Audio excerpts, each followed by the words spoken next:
Okay, hi everybody. As Katie said, I'm Catherine McDonald. I'm here to walk you through some of the needs to know of health and safety.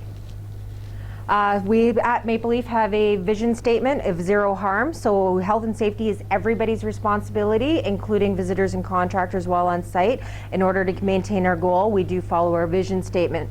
So we want everybody to come to work, whatever it is you're doing every day, without the fear of risk or harm. So again, safety is everybody's job. So we're going to do a quick duties and responsibility of the worker. Every worker has duties and responsibility, and every worker shall work within compliance of the industrial health and safety regs, also the regulations of the company and the company where you actually do work for as well. So we do take that into consideration. So we just ask that you will follow our actual process throughout the whole thing. So obviously report any violations of what you might see that you know of the industrial health and safety regulation, or anything that doesn't feel right to you, to your contact person immediately. That's what we ask of everybody to do. And make sure that if there's a hazard, you bring it up to the contact person that you will be working with. No worker shall remove or make ineffective any protective device or anything that we have in process to keep people safe. So that means please do not remove any guarding, do not remove any functions, and when in doubt, again, please bring that to the attention of your contact person, and they'll help guide you through that while you're doing your performing work here at Heritage. Also make sure that you don't engage in any pranks, contests, feats of strength. I think everybody knows that one by now. And while you're on site. So we're just basically asking everybody to work safe and make sure that we follow the processes, and that way you go home at the end of the day without fear of injury. So we're going to do a quick little bit of some specific heritage safety rules. As a contractor, you should always review the scope of your work with the reliability leader. Make sure that you know if there's a hot work permit required, if there's confined space entry required, if there's any other special procedures in order to be able to function, do your actual work while you're at site. And make sure that you know how to handle any special procedures for the food safety, which we'll get into during the food safety element of this. You'll need to know how to handle spills, so your contact person, depending on the type of work, will be walking you through exactly what this means and determining it prior to you starting that type of work that day.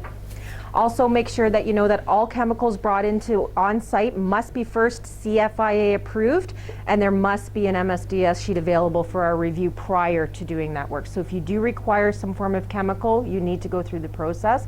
Again, that's your contact person that will be able to help walk you through that, and they'll be able to familiarize yourself with that process as well.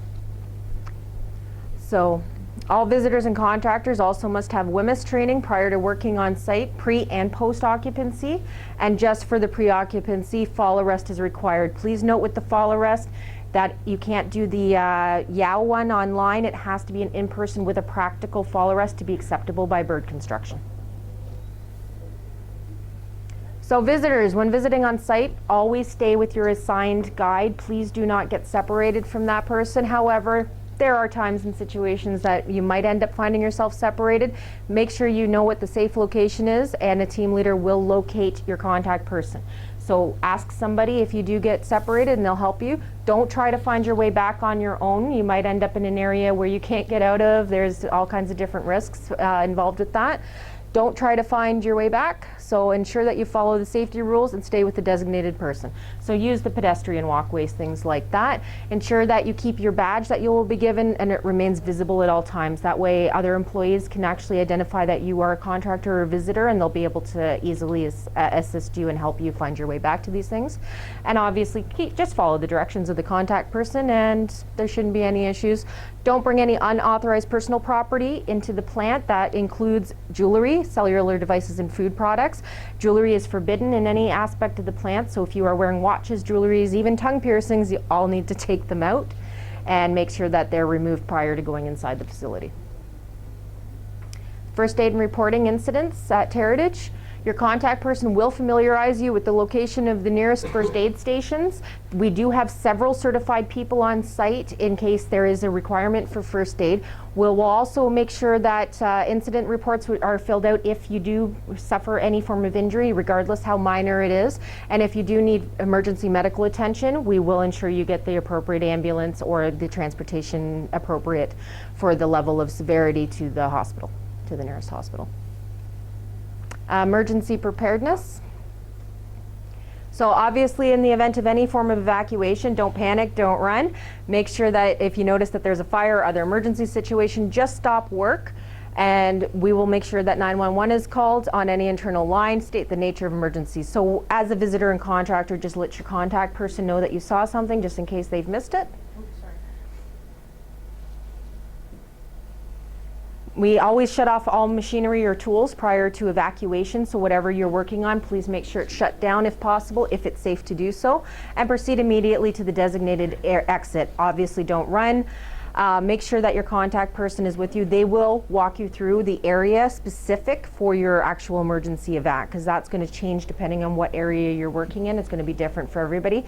So that is something your contact person will review to you prior to starting work that day. So obviously persons not in their normal work areas should make sure that they are known, they let somebody know where they are. So if this would happen if you did get separated by accident and all of a sudden a fire drill maybe happened or emergency evacuation of any type. If you did get separated from contact person, find whoever the warden is in the area. Once you safely get out with the department, follow the leads of the people in that area. They will help you get out and they will contact your contact person for you to make sure that they are aware that you're safe. Obviously, do not re-enter the facility until it is cleared to do so. In case of fire, don't attempt to put it out yourself unless you are trained and confident in the use of a fire extinguisher. So we just ask that you are proactive and please let somebody here know, and they'll help address all that. We do have hazardous energy control. Some of you might be aware of this term as lockout. We use hazardous energy control here at Heritage. So basically this is where the starting of a machine, transmission, machinery, device or thing might endanger the safety of a worker. So when you're doing work on the machinery, there are lockout procedures. There's different levels and types of hazardous energy control. We will provide the proper placard, which gives you the exact steps of what to do.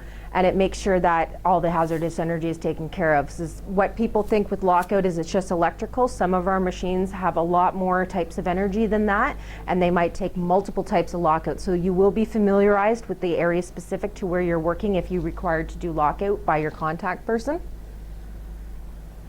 So basically the only positive method of preventing any accidental starting of equipment or any injuries that could happen with this is to follow these processes. So we just want to make sure that you know that there are authorized people to perform this work, so your contact person will probably be that person and they will help you through each process as you need it and as it becomes relevant to what you're doing. So all of our actual employees are forbidden from removing locks, so that means contractors as well, and visitors are also forbidden from removing locks. If something's locked out and it's something that you came here to work on, we will have to find out why, determine we have a process and procedure to follow, and that again, your contact person will walk you through that so we can get it done accurately and ensure that you can get your work done that day. Pedestrian safety and security on site. Obviously with pedestrian safety, pedestrians should not enforce the right-of-way, even though it's probably known to many of you that when working around fork trucks, the pedestrian is supposed to have the right-of-way. You can expect that the fork truck driver has seen you, so there is a process to follow.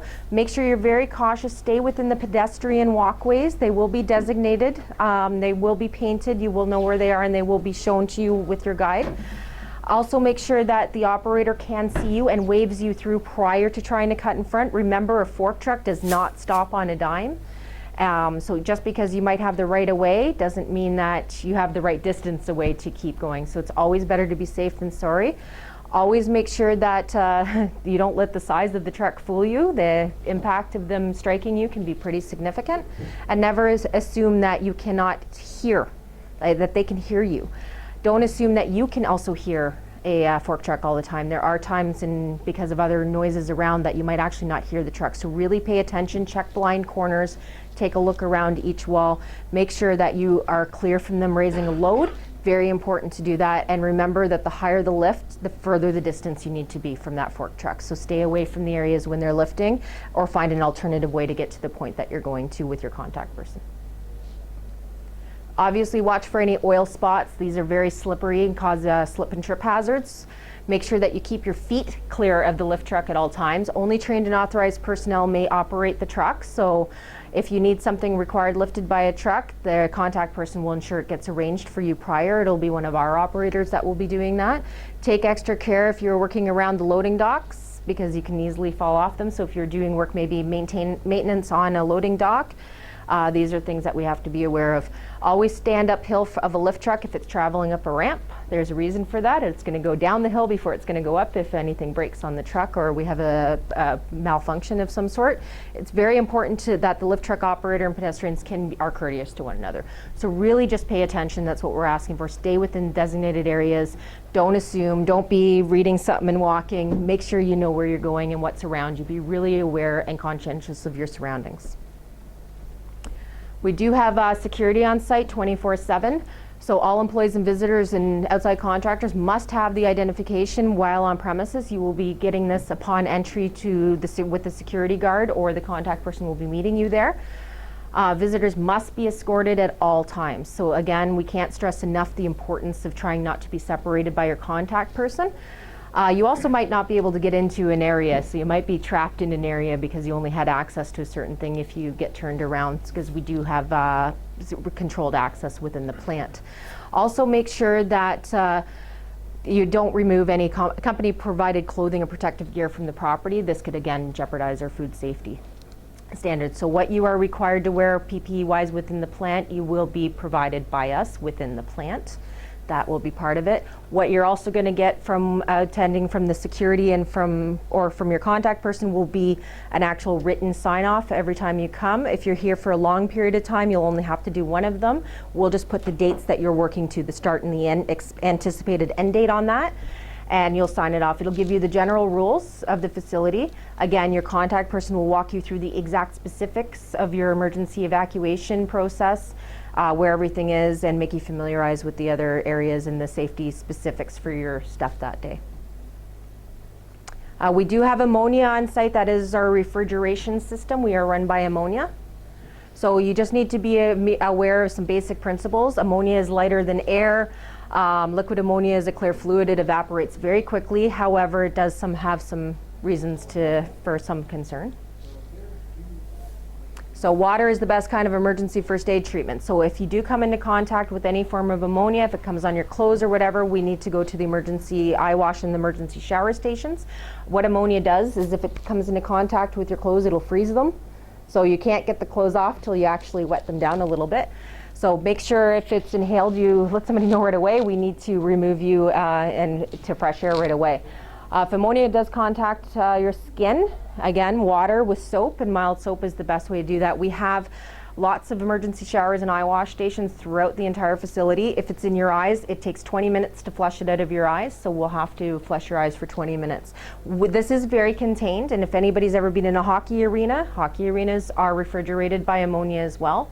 We do have a very good evacuation process to detect these things. The chances of this happening are slim, but you need to be aware water is your solution, and that is your first aid response immediately for ammonia. This is our emergency evacuation route specific for ammonia, where the red and dots are on the roof, and then on the central utilities processing plant in the back, those are called windsocks. Windsocks is what you're going to look for evacuation if your contact person states we're having an ammonia evacuation, because there will not be an alarm sounded for this. You'll be looking at the windsocks. So the windsocks are blowing that way, you guys go that way. So your different designated points would be around where gate 1 is today, where gate 4 is today, and then there's one in the back of the building depending on which way the wind is blowing. That's where everybody will gather. So again, your contact person will guide you through these exact specifics. So we're going to just touch a little bit about some of the environmental.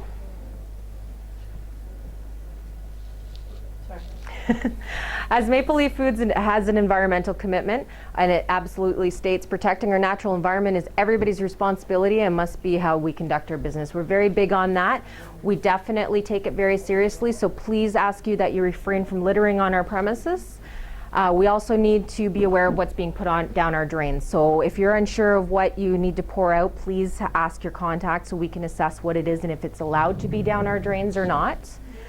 Make sure that we definitely follow a number of environmental regulations, including but not limited to our hazardous waste. We do have programs for this stuff. Wastewater, we have a wastewater plant on site.